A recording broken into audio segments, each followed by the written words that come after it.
नमस्कार, बहुत स्वागत है आपका जनसत्ता फटाफट में। मैं हूं आपके साथ निहारिका श्रीवास्तव। बुलेटिन की शुरुआत करते हैं।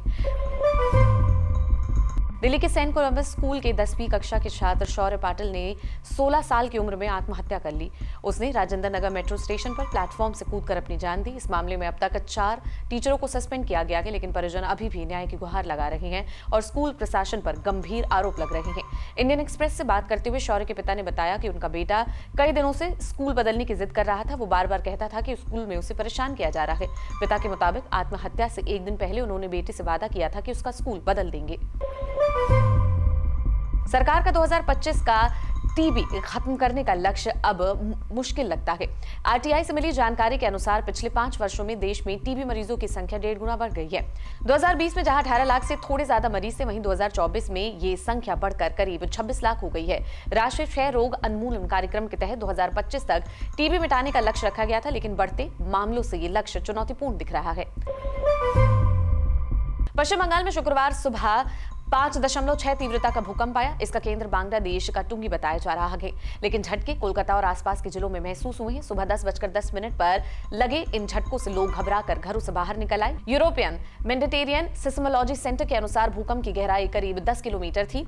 कूच बिहार, दिनाजपुर और उत्तर बंगाल में भी झटके महसूस किए गए। फिलहाल किसी को नुकसान की खबर नहीं है। महाराष्ट्र में नगर निगम चुनाव की तारीखों का ऐलान हो गया कि इसे लेकर सभी पार्टियों का चुनाव प्रचार तेज हो गया है। इस चुनाव में सत्ताधारी महायुति में रार खुलकर सामने आ रही है। सरकार में शामिल बीजेपी के सहयोगी राष्ट्रवादी कांग्रेस पार्टी अजीत पवार ने अपने सहयोगी बीजेपी के खिलाफ ही मोर्चा खोल दिया। दरअसल आपको बता दें कि नांदेड़ जिले की लोहा नगर परिषद के चुनाव में बीजेपी ने एक ही परिवार के 6 लोगों को प्रत्याशी बना दिया। लोहा नगर परिषद के चुनाव अध्यक्ष पद से लेकर पार्षद तक के लिए बीजेपी ने एक ही परिवार के 6 लोगों को उम्मीदवार बनाया है, जिसको लेकर एनसीपी एपी के विधायक प्रताप पाटिल ने बीजेपी पर निशाना साधा है। उन्होंने बीजेपी पर हमला बोलते हुए कहा कि जब बड़े नेता उपायुक्त प्रत्याशी नहीं खोज पाते हैं तो ऐसा ही होता है। बिहार में जब से तेजस्वी यादव के नेतृत्व में महागठबंधन को करारी हार मिली है, कांग्रेस के लिए भी मुश्किलें बढ़ गई हैं। आरोप लग रहे हैं कि कांग्रेस ने गठबंधन का धर्म ठीक तरह से नहीं निभाया। कहा जा रहा है कि कई सीटों पर जो फ्रेंडली फाइट देखने को मिली है, उसके लिए कांग्रेस ही जिम्मेदार है। अब बिहार की हार के बाद कई दूसरे राज्यों में भी ऐसी खबरें आ रही हैं कि कांग्रेस को धीरे धीरे आइसोलेट किया जा सकता है।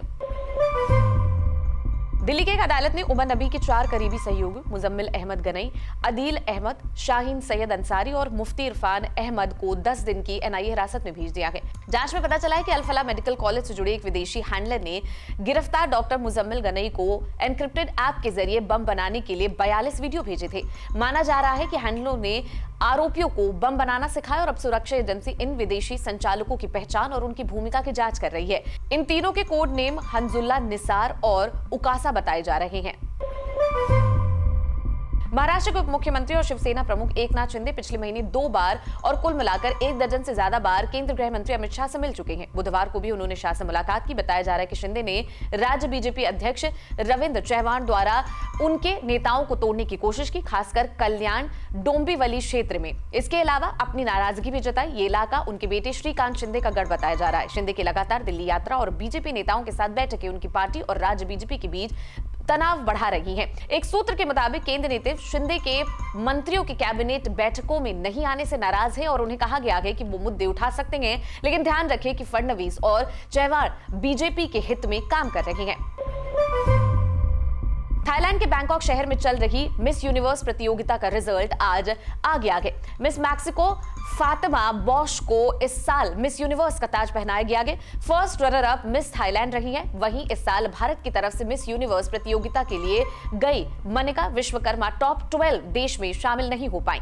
भारत के राजस्थान की रहने वाली मनिका स्विम सूट राउंड में बाहर हो गई थी। आपको आज का बुलेटिन कैसा लगा, मैं कमेंट सेक्शन में जरूर बताएं। बाकी की देश दुनिया की खबरों के लिए बने रहें जनसत्ता के साथ। नमस्कार।